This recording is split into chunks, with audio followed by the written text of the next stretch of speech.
Dear students, welcome to the STP Computer Education. Students, आज की इस वीडियो में हमें HTML का chapter number 7 HTML attributes chapter को कंटेन करना है। स्टूडेंट्स, तो चलिए सीखते हैं हम आज HTML एट्रीब्यूट्स के बारे में। अब आप मुझसे पूछेंगे कि एट्रीब्यूट्स क्या होता है, तो मैं आपको बता दूं कि जो एट्रीब्यूट होता है वह क्या काम करता है। जो हमारे HTML के टैग्स होते हैं उनकी विशेषताओं को वो बढ़ाने का काम करता है। जैसा कि यहाँ पे मैंने लिख रखा है आप लोगों के लिए, HTML attribute is the way to optimize the features of tag। मतलब HTML का जो एट्रीब्यूट होता है वह क्या करता है, जो HTML के टैग होते हैं उनकी विशेषताओं को बढ़ाने का काम करता है। ठीक है, अब जो आपके एट्रीब्यूट होते हैं वो हमेशा आपके ओपनिंग टैग में लगते हैं। जैसे कि एग्जांपल में जो देखिए, जैसे कि ये एक टैग है, ठीक है, ये यहाँ पे देखो टैग ओपन हुआ है और यहाँ पे टैग क्लोज हुआ है। तो क्या करेंगे, हम उस एट्रीब्यूट को कैसे लगाएंगे टैग के अंदर।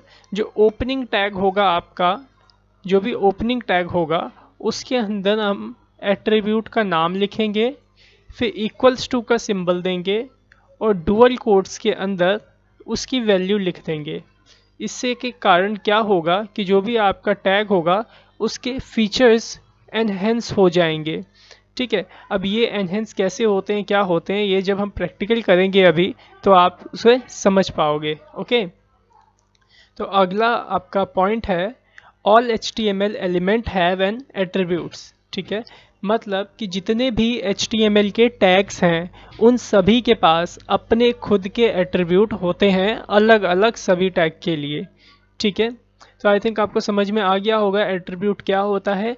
अगर आपसे कोई पूछे HTML एट्रीब्यूट क्या होता है तो आप उन्हें बताओगे HTML एट्रीब्यूट क्या करता है, जो HTML के टैग्स होते हैं उनकी विशेषताओं को बढ़ाने का काम करता है। और आपका जो एट्रीब्यूट होता है वह कहाँ लगता है, जो आपका एट्रीब्यूट है वो ओपनिंग टैग के साथ स्पेस दे के लगाया जाता है। ठीक है, और सभी टैग्स के लिए अलग अलग एट्रीब्यूट होते हैं। ओके, तो चलिए यहाँ पे देखिए मैंने कुछ लिस्ट को डिफाइन कर रखा है। जैसे कि आपका बॉडी टैग का, ये देखिए ये 3 एट्रीब्यूट होते हैं बॉडी टैग के अंदर। देख रहे हैं आप, BG कलर, बैकग्राउंड टेक्स्ट और लिंक। ओके, और H1 से लेके H6 तक में कौन कौन से एट्रीब्यूट लगते हैं ये सारी चीज़ें हम सीखने वाले हैं। तो चलिए शुरू करते हैं प्रैक्टिकल सेशन को। ओके, तो सबसे पहले मैं क्या कर लूँगा, किसी भी एक नोटपैड एडिटर या फिर टेक्स्ट एडिटर को ओपन कर लेता हूँ। ठीक है, देखिए मैंने यहाँ पे नोटपैड को ओपन कर लिया है। तो HTML की कोडिंग शुरू करने के लिए सबसे पहले मेरे को क्या करना होता है बताइए। हम सबसे पहले डॉक टाइप डिक्लेरेशन करते हैं, वो भी किस वर्जन में करते हैं बताएगा कोई मेरे को। यस, HTML 5 के वर्जन में हम डॉक टाइप डिक्लेरेशन करते हैं। अच्छा, अगर मैं आपसे पूछूं डॉक टाइप डिक्लेरेशन क्यों किया जाता है तो कौन बताएगा। तो आप मुझे बताओगे डॉक टाइप डिक्लेरेशन इसलिए किया जाता है ताकि हम सर्वर को बता सकें कि हमने किस लैंग्वेज में और किस वर्जन में कोडिंग करी है। ओके, तो यहाँ पे मैं doc type HTML means HTML5 के शब्दों में मैंने डॉक टाइप डिक्लेरेशन यहाँ पे कर दिया है। अब हमें क्या करना होता है, HTML की कोडिंग शुरू करने के लिए आपको HTML टैग को ओपन और उसे क्लोज करना होता है। इसके बाद हम क्या करेंगे, हेड टैग को शुरू करते हैं और हेड टैग को यहाँ पे क्लोज कर लेते हैं। ओके, इसके बाद हेड टैग के अंदर हम लगाते हैं टाइटल टैग को कुछ इस तरह से, और टाइटल टैग को यहाँ पे हमने क्लोज कर लिया। टाइटल के अंदर मैं वैल्यू डाल देता हूँ होम। ओके, जहाँ पे आपका हेड टैग क्लोज होगा वहाँ आपको क्या करना होगा, बॉडी टैग को ओपन करना होगा और बॉडी टैग को क्लोज करना होगा कुछ इस तरह से। ठीक है, अब मैं इसे Ctrl+S से सेव कर लेता हूँ। तो मैं फ़िलहाल अभी डेस्कटॉप लोकेशन पे इसे HTTP के नाम से .html एक्सटेंशन में सेव कर लेता हूँ। ठीक है, अब ये सेव हो गया होगा, मैं इसे ओपन करके दिखाता हूँ आपको। ये देखिए, मैंने डबल क्लिक किया और ये देखिए यहाँ पे ओपन हो गया। अब बॉडी में कुछ भी नहीं आया इसके वेब पेज में, क्योंकि हमने बॉडी में कुछ भी नहीं लिखा था। ठीक है, और ये देखिए आपका होम यहाँ पे आ गया। क्यों आया यहाँ पे होम लिखा हुआ? क्योंकि हमने टाइटल एट्रीब्यूट टाइटल टैग के अंदर होम को टाइप किया था, और टाइटल टैग से ही आपका ये टाइटल पेज यहाँ पे बनता है। अब हम जो भी काम करने वाले हैं इस बड़े वाले पेज में करने वाले हैं, तो इस बड़े वाले पेज में आपको काम करने के लिए या फिर लिखने के लिए हम किस टैग में कोड करेंगे? बॉडी टैग में कोड करेंगे। ओके, चलिए देखते हैं। अब ये देखिए बॉडी टैग के अंदर सबसे पहले मैंने क्या किया, यहाँ पे एक टेक्स्ट टाइप किया। जैसे मैंने यहाँ टाइप किया welcome to HTTP computer education. ठीक है, टाइप कर लिया, सेव करता हूँ और इसे मैं यहाँ से रीलोड करके चेक करूँगा। तो क्या यहाँ पे शो हुआ? जो भी आपने बॉडी में लिखा यहाँ पे शो हो गया। ठीक है, मैं चाहता हूँ थोड़ा सा ये बोल्ट में आए, थोड़ा बड़ा आए, हेडिंग की जैसे आए। तो आप इसे क्या करोगे, इसे आप H1 टैग से लॉक कर लोगे। H1 यहाँ पे शुरू किया और H1 यहाँ पे मैंने क्लोज कर लिया। ठीक है, सेव करता हूँ मैं इसे और यहाँ पे रन करके दिखाता हूँ आपको। देखिए आ गया। ठीक है, अब जरा हम बात करते हैं सीधे एट्रीब्यूट की। अभी देखिए सबसे पहले मैंने यहाँ पे एट्रीब्यूट लिख रखा है। किसका एट्रीब्यूट? बॉडी। ठीक है, बॉडी टैग लिखा हुआ है। बॉडी टैग के ये 4 एट्रीब्यूट हैं। सबसे पहला एट्रीब्यूट आप देख रहे होंगे क्या है? BG colour. ठीक है, इसमें क्या होता है, ये एट्रीब्यूट का नेम है। ठीक है, BG कलर, और इसकी वैल्यू में आप किसी भी कलर का नाम यहाँ पे डिफाइन कर सकते हो। जैसे कि देखिए अभी मैंने आपको बताया कि अब ये बॉडी टैग है, बॉडी टैग के अंदर हम स्पेस देते हैं, और ये बॉडी टैग का कौन सा टैग है? ओपनिंग टैग है। ये देखो, ये ओपनिंग है और ये क्लोजिंग है। अब बॉडी टैग के अंदर अगर एट्रीब्यूट नहीं होता तो आप क्या कर पाते? ये देखिए, जब आप बॉडी टैग के अंदर किसी भी एट्रीब्यूट को यूज़ नहीं करते हो तो बॉडी आपको क्या प्रोवाइड करती है? एक सिंपल सा वाइट पेज आपको प्रोवाइड करती है। लेकिन अगर आप इस वाइट पेज को कलरफुल बनाना चाहते हो तो आप यहाँ पे एट्रीब्यूट का यूज़ करोगे, जिसका नाम क्या है? BG colour. कुछ इस तरह से देखो, मैंने क्या किया, बॉडी टैग के अंदर एक स्पेस दिया यहाँ पे। ठीक है, और BG कलर मैंने एट्रीब्यूट का नेम यहाँ पे डिफाइन किया।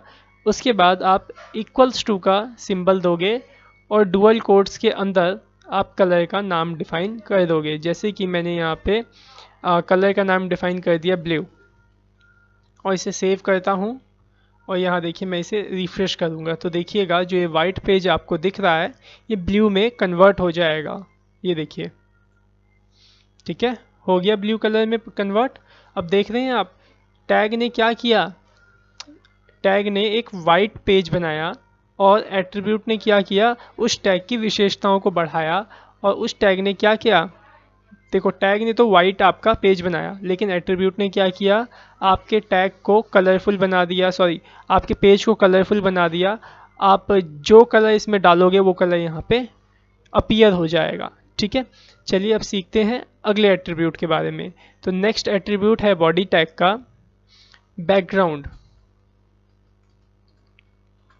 ठीक है, अब बैकग्राउंड जो है आपका, इसमें होता है क्या है बैकग्राउंड के अंदर कि आप बॉडी टैग में, मतलब बॉडी में, इस बड़े वाले वेब पेज के बैकग्राउंड में किसी इमेज को सेट कर सकते हो। ठीक है, तो चलिए मैं आपको इमेज सेट करके यहाँ पे दिखाता हूँ। तो बैकग्राउंड आपने एट्रीब्यूट का नाम लिखना है, यहाँ पे इक्वल्स टू का साइन देना है, और डुअल कोट्स के अंदर जो भी आप यहाँ पे इमेज इंसर्ट करना चाहते हो उस इमेज का आपने नाम लिखना है। तो जैसे मैं यहाँ पे इमेज का नाम लिख देता हूँ HTTP.jpg। ठीक है, ये मैंने क्या किया? इमेज का नाम लिख दिया। अब आप कहेंगे कि ये JPG क्या है, .jpg क्या है? तो ये अभी सीखते हैं, इसी के बारे में अभी मैं बताऊंगा। पहले आप ये समझो, नाम क्या था? जैसे HTTP। ठीक है, .jpg क्या है? उस इमेज का एक्सटेंशन नेम है। अब ये कैसे देखेंगे, चलिए जरा देखते हैं। मैं पहले इसे सेव कर लेता हूँ। ठीक है, और उसके बाद अगर मैं अभी इसे रन करूँ यहाँ पे, तो कुछ आया? नहीं आया। क्यों नहीं आया? क्योंकि जो मैंने यहाँ इमेज का नाम डाला है वो इमेज अभी वहाँ पे है ही नहीं। अब कहाँ नहीं है, चलिए जरा देखते हैं। ये देख रहे हैं जो मेरी जो HTTP की जो फाइल है, ये वाली नोटपैड वाली, ये कहाँ पे सेव है? इस डेस्कटॉप पे सेव हो रखी है। तो जो ये इमेज का हमने जो नाम दिया है, इस इमेज को भी इसी फाइल के साथ डेस्कटॉप पे होना चाहिए। अगर ये इमेज, कोई सी भी इमेज इसी नाम से डेस्कटॉप पे रहेगी, तब जा कर के आपके इस बॉडी में वो इमेज शो होएगी। जैसे कि देखिए, मैं यहाँ से किसी भी इमेज को निकाल लेता हूँ। जैसे कि मैंने, एक सेकेंड, जैसे कि ये इमेज है, मैं इसे यहाँ से कॉपी कर लेता हूँ फ़िलहाल, ठीक है, और यहाँ डेस्कटॉप पे पेस्ट कर देता हूँ और इसका नाम रख देता हूँ HTTP, ठीक है, नाम रख दिया मैंने इसका HTTP। अब क्या हुआ कि ये इमेज भी यहाँ पे है और आपकी ये फाइल भी यहाँ पे है। अब मैं अगर अपने इस वेब पेज को रिलोड करूँ तो ये इमेज आ जाएगी। देखो आ गई ये इमेज, ठीक है। अब जितना बड़ा इमेज का साइज़ होगा वो इसी हिसाब से, बहुत बड़ी इमेज थी वो, तो इसलिए यहाँ पे बड़ी इमेज प्रीव्यू हो गई है, ठीक है। अब जरा देखिए, JPG मैंने लिखा, मेरे को कैसे पता है कि ये इमेज JPG है? आप किसी भी इमेज का एक्सटेंशन कैसे चेक करोगे? आप इस इमेज पर राइट क्लिक करोगे, प्रॉपर्टीज़ ऑप्शन में जाओगे, तो आपको देखो यहाँ पे फाइल का नेम दिखेगा और इसी के बाद में ये एक्सटेंशन नेम भी दिखेगा, देख रहे हैं, .jpg। आया आपको समझ में? अगर नहीं आया तो जरा एक बार और देखिए, यहाँ पे जो भी आप इमेज का नाम लिखोगे बैकग्राउंड की वैल्यू में, वह इमेज आपके इस फाइल के साथ ही होनी चाहिए। जहाँ पे ये फाइल होएगी वहीं पे आपकी इमेज फाइल भी होनी चाहिए। अगर इमेज फाइल यहाँ पे होगी तभी आपकी ये इमेज बैकग्राउंड में, बॉडी के बैकग्राउंड में प्रीव्यू होगी, वरना शो नहीं होगी, ठीक है। अब जरा देखिए, मैंने यहाँ पे बैकग्राउंड इमेज लगाई तो बैकग्राउंड कलर कहाँ चला गया हम लोगों का? बैकग्राउंड कलर तो दिख ही नहीं रहा है। तो बैकग्राउंड कलर इसलिए नहीं दिख रहा है क्योंकि जो बैकग्राउंड कलर था उसके ऊपर ये आपकी बड़ी वाली जो इमेज है वो आ गई है। तो इमेज ने क्या किया है कि आपके कलर को, बैकग्राउंड कलर को ढक लिया है, जिसके वजह से आपका बैकग्राउंड कलर नहीं दिख रहा है, ठीक है। तो आपको फिर यहाँ पे बैकग्राउंड कलर लगाने की ज़रूरत भी नहीं है, आप इसे हटा दो, कोई बात नहीं। तो बस फिर आपका क्या होगा, यहाँ पे जो बैकग्राउंड है, फ़ोटो, बैकग्राउंड में आपने जो फ़ोटो लगाई है वही दिखेगी, ठीक है। आया समझ में? अब अगला ऑप्शन, अगला टैग, अगला एट्रीब्यूट है इसका टेक्स्ट, ठीक है। अब टेक्स्ट में क्या होता है, टेक्स्ट में भी आप किसी भी कलर की नाम दे दो। जैसे मैंने यहाँ पे नाम दे दिया येलो, ठीक है। तो होगा ये कि इस बॉडी के अंदर जितना भी आप टेक्स्ट टाइप करोगे, जितने सारे आप टेक्स्ट टाइप करोगे, उसका कलर येलो में कन्वर्ट हो जाएगा। जब मैं सेव करता हूँ, आपको यहाँ पे रिफ्रेश करके दिखाता हूँ। जैसे कि ये देखिए, ये लिखा है ना, ये ब्लैक कलर में लिखा है। जब मैं इसे रिलोड करूँगा तो ये देखिए येलो कलर में कन्वर्ट हो गया, ठीक है। आई थिंक आपको समझ में आ गया होगा एट्रीब्यूट का काम, कि एट्रीब्यूट क्या करते हैं, टैग को, विशेषताओं को बढ़ाने का काम करते हैं। जैसे कि यहाँ पे साफ साफ प्रूफ हो रहा है, पहले अगर बॉडी टैग में हम कोई भी एट्रीब्यूट अगर नहीं लगाते थे, बिना एट्रीब्यूट की जब हम बॉडी टैग को इस्तेमाल करते थे तो क्या होता था, बॉडी के पास सिर्फ एक ब्लैंक वाइट पेज आता था। लेकिन अब बॉडी क्या कर सकती है, अपने बैकग्राउंड में कलर लगा सकती है, बैकग्राउंड फ़ोटो लगा सकती है और किसी भी टेक्स्ट का कलर चेंज कर सकती है अपने बॉडी के अंदर। मतलब बॉडी के अंदर जितने भी टेक्स्ट है उन सब का कलर भी वो चेंज कर सकती है। ये सब किसकी मदद से संभव हो सका है, एट्रीब्यूट की वजह से, ठीक है। तो बॉडी टैग के एट्रीब्यूट आई थिंक आप समझ गए होंगे। चलिए अब सीखते हैं अगले एट्रीब्यूट के टैग। अब आप कह रहे होंगे इसमें देखिए एक लिंक टैग है, इसको हम आगे सीखने वाले हैं क्योंकि इसे अभी मैं नहीं सिखा सकता, ठीक है। इसको सीखने के लिए आपको किसी एक और टैग की ज़रूरत पड़ेगी जिसे हम आगे आने वाली वीडियो में सीखेंगे, ठीक है। तो अभी हम बात करते हैं H1 से लेके H6 तक के टैग के बारे में, हेडिंग 1 से लेके हेडिंग 6 तक के टैग्स के बारे में। उसके अंदर होते हैं दो एट्रीब्यूट, पहला होता है अलाइन और दूसरा होता है टाइटल। तो चलिए इसे करके देखते हैं। तो जैसे कि यहाँ पे आप देख रहे होंगे कि हमने H1 टैग लगा रखा है। अब मैं इसके देखिए ठीक ओपनिंग टैग में, ये कौन सा टैग है, इसका ओपनिंग टैग है, और ये कौन सा टैग है, क्लोजिंग टैग है। तो मैं इसके ठीक ओपनिंग टैग के अंदर अलाइंग एट्रीब्यूट लगाता हूँ। जैसे कि मैंने यहाँ अलाइंग एट्रीब्यूट टाइप किया और इज इक्वल्स टू देके डुअल कोट्स में मैं इसकी वैल्यू को टाइप करने वाला हूँ। तो अलाइंग एट्रीब्यूट के पास 3 वैल्यू है, कौन कौन सी, लेफ्ट, राइट और सेंटर।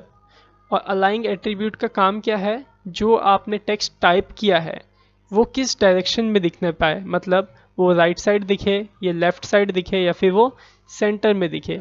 मैं चाहता हूँ अभी कि देखो अभी आपका ये कहाँ दिख रहा है, ये लेफ्ट साइड दिख रहा है। मैं चाहता हूँ जो ये दिखे टेक्स्ट आपका ये राइट साइड में शो हो। तो ये कैसे होगा, आप अलाइंग की जो वैल्यू है, अलाइंग एट्रीब्यूट की जो वैल्यू, आप उसे राइट पास कर दो, ठीक है, और सेव करो कंट्रोल एस से, और यहाँ पे रीलोड करो। तो देखो क्या हुआ, आपका जो welcome to HTP computer education है, जो हेडिंग 1 थी, वो कहाँ चली गई, राइट साइड में चली गई। मैं चाहता हूँ सेंटर में आ जाए, तो यहाँ पे आप राइट की जगह क्या लगाओगे, सेंटर, कुछ इस तरह से। सेव किया मैंने, और ये देखिए रीलोड करता हूँ पेज, ये देखिए सेंटर में आ गया। ठीक है, आई थिंक आपको समझ में आ गया होगा अलाइंग एट्रीब्यूट का मतलब। अब मेरे को इसमें एक और एट्रीब्यूट को यूज़ करना है, जिसका नाम क्या है, टाइटल। तो क्या करूँगा मैं, इसी के बाद जहाँ पे ये एट्रीब्यूट हमने ख़त्म किया है, इसके ठीक एक स्पेस दूंगा और दूसरे एट्रीब्यूट को शुरू कर लूँगा, टाइटल एट्रीब्यूट। टाइटल एट्रीब्यूट बहुत ही कमाल का एट्रीब्यूट है। इसमें होता क्या है, जरा ध्यान से देखिए, मैंने इक्वल्स टू देकर डुअल कोट्स लिखा है यहाँ पे, और आप टाइटल के अंदर ना कुछ भी टाइप कर सकते हो, कुछ भी, ठीक है, बहुत ही कमाल का। जैसे कि मैं यहाँ टाइप कर देता हूँ सॉफ्टवेयर, ठीक है, मैंने क्या टाइप किया, सॉफ्टवेयर। सेव कर लेता हूँ और यहाँ पे रिलोड करता हूँ, जरा देखिएगा कुछ होगा या नहीं। देखो कुछ हुआ है, यहाँ पे नहीं हुआ। जो सॉफ्टवेयर मैंने लिखा कहीं दिख रहा है, नहीं दिख रहा है। लेकिन जरा ध्यान से देखिए, जो मैंने एट्रीब्यूट लगाया है, ये किस में लगाया है, H1 टैग में लगाया है, H1 के ओपनिंग टैग में, मतलब इस वाले टैग में, मतलब जिसमें लिखा है welcome to HTP computer education. तो अब क्या करोगे आप, जब ये आप अपना माउस इस टेक्स्ट के ऊपर ओवर करोगे, तो देखो क्या लिखा आएगा, यहाँ पे साइड में एक टूल टिप या टूल पिट यहाँ पे क्रिएट होगा, और वहाँ पे सॉफ्टवेयर लिखा हुआ आएगा। ठीक है, जब आप ऐसे कर्सर ओवर करोगे तो इस तरह से आपको टूल पिट शो होगा। जो ये छोटा सा आपको शो हो रहा है जिसमें सॉफ्टवेयर लिखा है, उसे क्या कहा जाता है, टूल पिट बोला जाता है। ठीक है, तो आप ये टाइटल एट्रीब्यूट सभी टैग्स में यूज़ कर सकते हो। ठीक है, आई थिंक आपको समझ में आ गया होगा इस टाइटल एट्रीब्यूट का यूज़ और अलाइंग एट्रीब्यूट का यूज़। ठीक है, चलिए अब आगे हम सीखते हैं। अगला होगा आपका HR। ठीक है, HR एट्रीब्यूट। अब HR एट्रीब्यूट कैसे हम काम करेंगे, जरा देखिए ध्यान से। इसमें भी आपके 4 हैं। पहला है कलर, आप लाइन का जो भी लाइन आएगी HR से, उसका कलर डिफाइन कर सकते हो। उसका साइज़, जो विड्थ होएगी, मतलब उसकी चौड़ाई, उसे भी आप डिफाइन कर पाओगे। साइज़ मतलब उसका मोटाई, जो उसकी हाइट होएगी, उसे आप मैनेज कर पाओगे। और अलाइंग एट्रीब्यूट से आप उसकी डायरेक्शन को डिफाइन कर पाओगे कि वो लेफ़्ट साइड से दिखे, राइट साइड से, या सेंटर साइड से। तो चलिए इसका प्रैक्टिकल सेशन अचीव करते हैं। मैंने यहाँ पे H1 के ठीक बाद एक HR टैग को शुरू कर लिया और इसे सेव कर लेता हूँ, और आता हूँ यहाँ पे और इसे रिलोड करता हूँ पेज को। तो देखिए यहाँ पे एक लाइन ड्रॉ हो गई। ठीक है, मैं चाहता हूँ इस लाइन का जो कलर है वो रेड कलर में आए। तो मैं क्या करूँगा, यहाँ से HR के, ये HR का तो ये ओपनिंग ही टैग कहलाएगा, क्योंकि क्लोजिंग तो होता ही नहीं है इसके पास। अच्छा, अगर मैं आपसे पूछूं HR टैग कौन सा एलिमेंट है, तो आप क्या बताओगे, तो आप बताओगे HR tag empty element tag है। कौन सा टैग है, एम्प्टी एलिमेंट टैग। इसे एम्प्टी एलिमेंट टैग क्यों कहा जाता है, क्योंकि ये क्लोज नहीं किए जाते हैं। ठीक है, अब मैं इसमें लगाता हूँ कलर एट्रीब्यूट। ठीक है, और इसमें इसकी वैल्यू मैं दे देता हूँ रेड। ठीक है, आप कंट्रोल S से सेव करिए और यहाँ पे रिफ्रेश करिए, तो ये देखिए इसकी लाइन का कलर क्या हो गया, रेड कलर का हो गया है।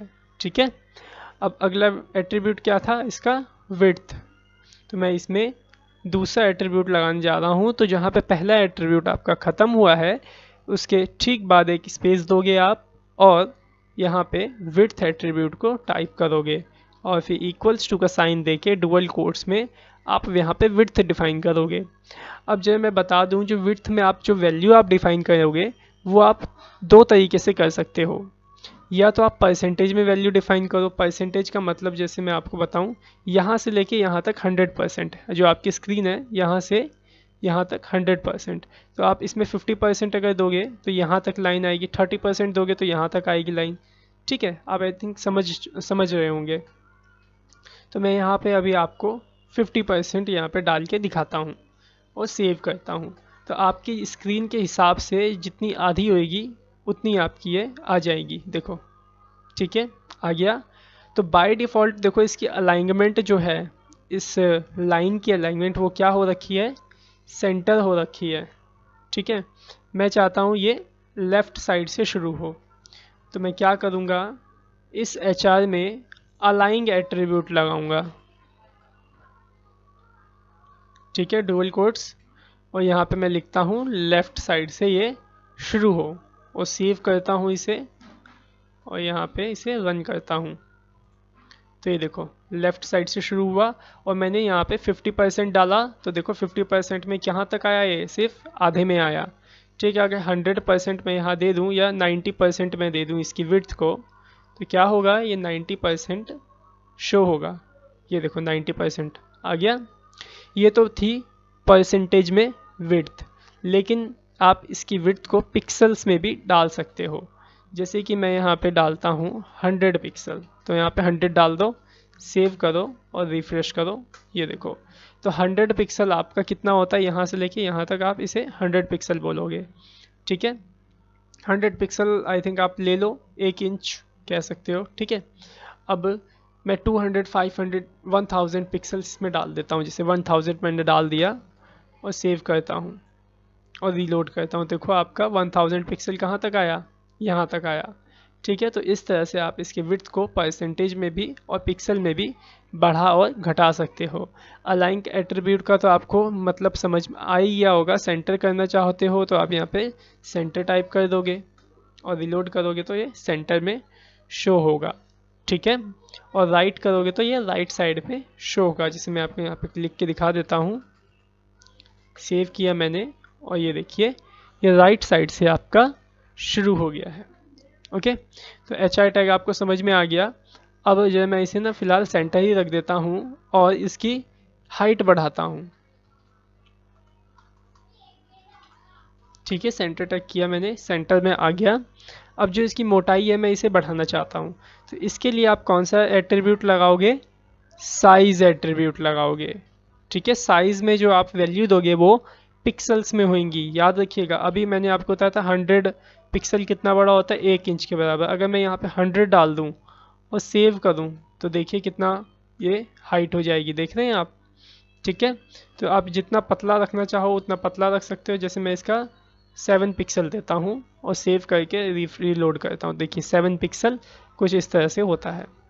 ठीक है, आई थिंक आपको HR टैग को पूरा अच्छे से एनहेंस करना आ गया होगा, वरना बिना एट्रीब्यूट के तो सिर्फ आप एक लाइन खींच सकते थे और कुछ भी नहीं होता उसके अंदर, ना कलर चेंज होता, ना उसकी हाइट, ना उसकी विड्थ चेंज होती। ठीक है, चलिए अगले एट्रीब्यूट की तरफ चलते हैं। जो अगला टैग है वो आपका मार्क्यू टैग है। अब हम इस मार्क्यू टैग को एट्रीब्यूट के जरिए एनहेंस करने की कोशिश करते हैं। ठीक है, तो देखिए मार्क्यू के अंदर जो आपका पहला एट्रीब्यूट है वो कौन सा है, डायरेक्शन एट्रीब्यूट। ठीक है, जो डायरेक्शन को सीखने के लिए जो मैं यहाँ पे मार्क्यू एट्रीब्यूट को यहाँ पे लगाता हूँ। ओके, ठीक, HR के बाद मैं क्या करता हूँ, यहाँ लिख लेता हूँ, इसी को टाइप कर लेता हूँ, वेलकम।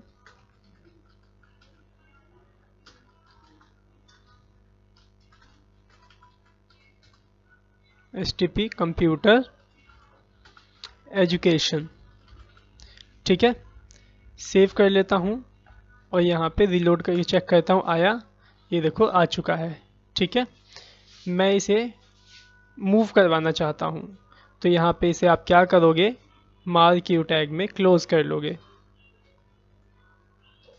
ठीक है, यहाँ मार्क्यू टैग ओपन किया और यहाँ पे मार्क्यू टैग को क्लोज कर लिया।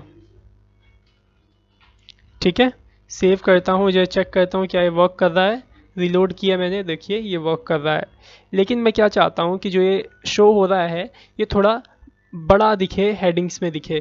तो मैं इसे क्या करूँगा, हेडिंग 1 से लॉक कर दूंगा। तो यहाँ देखिए मैंने H1 को शुरू किया और यहाँ मैंने H1 को क्लोज कर लिया और सेव करता हूँ और रिलोड करता हूँ पेज को, तो देखिए ये बड़ा बड़ा आ गया है। ठीक है, आई थिंक समझ में आ रहा होगा आपको। अभी ये देखिए ये कहाँ से निकल रहा है, इस साइड से, मीन्स राइट साइड से जा रहा है। और किस साइड को जा रहा है, लेफ्ट साइड। तो इसकी अभी जो डायरेक्शन हो रखी है बाय डिफ़ॉल्ट वो क्या है, लेफ्ट है। ठीक है, तो कहाँ जा रहा है, ये लेफ्ट साइड को जा रहा है। मैं चाहता हूँ ये इस साइड से ना निकले, ये इस साइड से निकले। ठीक है, ये राइट साइड को जाए। तो मैं क्या करूँगा, इस मार्क्यू टैग के अंदर डायरेक्शन एट्रीब्यूट लगाऊंगा कुछ इस तरह से, और इक्वल्स टू दे के डुअल कोट्स में डायरेक्शन डिफाइन कर दूंगा, जैसे कि मैंने यहाँ डिफाइन कर दिया राइट। ठीक है, और सेव करता हूँ और यहाँ पे रिफ्रेश करूँगा, तो देखिए ये राइट साइड से आपको शो हो जाएगा निकलना। ठीक है, मैं चाहूँ तो इसकी डायरेक्शन को डाउन भी कर सकता हूँ। डाउन कर दोगे तो ऊपर से नीचे की तरफ ये शो होगा कुछ इस तरह से। ठीक है, आई थिंक आ गया होगा आपको समझ में। और अगर अप करोगे यहाँ पे डाउन की जगह अप, तो क्या होगा, ऊपर की साइड ये जाएगा कुछ इस तरह से। ठीक है, समझ में आ रहा है आपको। ये देखिए यहाँ पे डायरेक्शन की 4 वैल्यूज़ हैं, अप, डाउन, राइट और लेफ्ट। ठीक है, अब मैं इसकी जो वैल्यू है इसको राइट कर देता हूँ फ़िलहाल, डायरेक्शन में इसका राइट ही रख देता हूँ। ठीक है, और मैं चाहता हूँ जो ये आ रहा है इस साइड से बहुत स्लो स्पीड में आ रहा है, मैं इसकी स्पीड को बढ़ाना चाहता हूँ। तो आप कैसे बढ़ाओगे इसकी स्पीड को, आप यहाँ पे एक और एट्रीब्यूट लगाओगे स्पेस देके, जिसका नाम है scroll amount, SCROLL, scroll AMOUNT। ठीक है, यहाँ पे आप कुछ भी वैल्यू दे सकते हो, 10, 20, 30, 40 आप डालो, आपको खुद ही स्पीड का अंदाज़ा हो जाएगा। फिर आप उसे कम ज़्यादा करके देख लीजिए, जैसे मैं यहाँ पे अभी डालता हूँ 50 और सेव करके रन करता हूँ, तो जो देखिएगा इसकी स्पीड देख रहे हैं कितना फास्ट जा रहा है 50 पे। मैं अगर इसे थोड़ा सा स्लो करूँ 30, तो देखिए कैसा आता है। ठीक है, थोड़ी स्पीड कम हो गई। और अगर मैं यहाँ पे 80 कर दूँ और सेव करूँ और रन करके आपको दिखाऊँ, तो देखिए कितनी फास्ट में ये जा रहा है।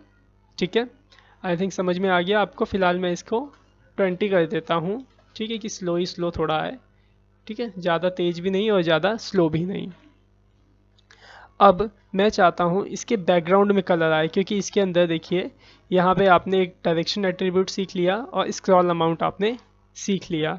अब इसमें मैं आपको सिखाने वाला हूँ बीजी कलर एट्रीब्यूट, मतलब कि जो मार्क्यू है आपका वो जितना स्पेस कवर कर रहा है, जैसे कि आपका देखो मार्क्यू कहाँ से लेके यहाँ तक का स्पेस कवर कर रहा है, इस कवर के अंदर पूरा मैं बैकग्राउंड कलर दे दूंगा। तो बैकग्राउंड कलर आप कैसे दोगे, मार्क्यू के स्टार्टिंग टैग में जाएंगे और जहाँ पे आपने एट्रीब्यूट लगाया है ठीक उसके बाद एक स्पेस दूंगा और यहाँ पे एट्रीब्यूट लगाऊंगा बीजी कलर। ठीक है, और यहाँ पे मैं वैल्यू दे दूंगा इसकी, और मैं दे देता हूँ ब्लू, तो मैंने दे रखी है पहले से, रेड दे देता हूँ। ठीक है, या फिर रेड, हाँ रेड दे देता हूँ और इसे सेव करता हूँ। ठीक है, तो जो देखिएगा यहाँ पे रेड कलर से इसका देख रहे हो पूरा का पूरा इस तरह से आपका जितना भी इसने स्पेस कवर किया होगा पूरा ऐसा शो होने लग जाएगा। ठीक है, आई थिंक आपको समझ में आ गया होगा बैकग्राउंड वाला। अब सीखते हैं, एक रह गया आपका बिहेवियर। ठीक है, बिहेवियर के अंदर 2 वैल्यू है बिहेवियर एट्रीब्यूट के अंदर, पहला है स्क्रॉल और दूसरा है ऑल्टरनेट। ठीक है, तो बिहेवियर एट्रीब्यूट करता क्या है कि अभी जो देख रहे होंगे आप, ये आ रहा है और यहाँ से चला जा रहा है, फिर आ रहा है, लेकिन मैं चाहता हूँ ये यहाँ से आए और यहाँ से जाने ना पाए, यहाँ से टकरा करके वापस इसी साइड को आ जाए। तो उसके लिए आप यूज़ करोगे बिहेवियर ऑल्टरनेट, ठीक है, जिसका नाम है बिहेवियर एट्रीब्यूट, ठीक है, बिहेवियर ऑल्टरनेट यूज़ करोगे। तो जो मैं आपको करके दिखाता हूँ,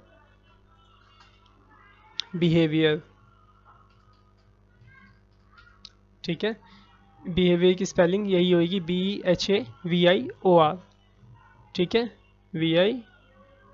BEHAVIOR, ठीक है।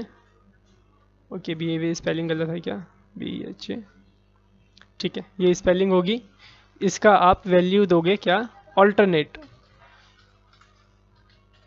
ठीक है, और इसे सेव कर देना। जब इस बिहेवियर ऑल्टरनेट आप इसकी वैल्यू दोगे तो क्या करेगा, ये यहाँ से वापस नहीं जाएगा, यहाँ से वापस आपको टकरा के वापस आ जाएगा। ये देखिए ध्यान से, ये यहाँ पे आया और ये देखिए, ठीक है, आया समझ में MyQ का बिहेवियर ऑल्टरनेट का यूज़। और अगला इसमें क्या वैल्यू है, स्क्रॉल। स्क्रॉल में क्या होता है, अगर आप स्क्रॉल लगाते हो तो जैसे पहले काम कर रहा था ये वैसे ही काम करने लग जाएगा, क्योंकि MyQ के अंदर जो बिहेवियर एट्रीब्यूट की जो बाय डिफ़ॉल्ट वैल्यू होती है वो क्या होती है, स्क्रॉल होती है, ठीक है। तो अगर आपको ये सब के बारे में पहले से ही आपको पता है तो भी आप क्या करना है, इसकी प्रैक्टिस करना है आपने, क्योंकि अभी आप बिगिनर्स हो और आपको अच्छे से इस लैंग्वेज पे कमांड बनानी है। क्योंकि जैसे ही आप इस पे अपनी कमांड बना लेते हो तो बहुत ही सही रहेगा आप लोगों के लिए आगे चल के, कि आप बहुत अच्छे से लैंग्वेज की कोडिंग भी कर पाओगे, फिर आप उसमें कुछ भी भूलोगे नहीं, किसी भी चीज़ में आप भटकोगे नहीं। ओके, तो जो भी मैं आपको नोट्स प्रोवाइड करता हूँ उसे अच्छे से एक बार आप रीड करा कीजिए, ठीक है, और प्रैक्टिकल जो भी मैंने करवाया है उसे कम से कम 1 से 2 बार उसे घर पे अपने प्रैक्टिस करा कीजिए, ठीक है। तो जितनी ज़्यादा आप प्रैक्टिस करोगे उतना ही अच्छा रहेगा, क्योंकि जितनी ज़्यादा प्रैक्टिस करोगे उतनी ज़्यादा आपकी लैंग्वेजेस पे कमांड होएंगी। ओके, तो इसकी आगे की एजुकेशन को हम अगले पार्ट में अचीव करेंगे। Thanks for watching our video, have a nice day.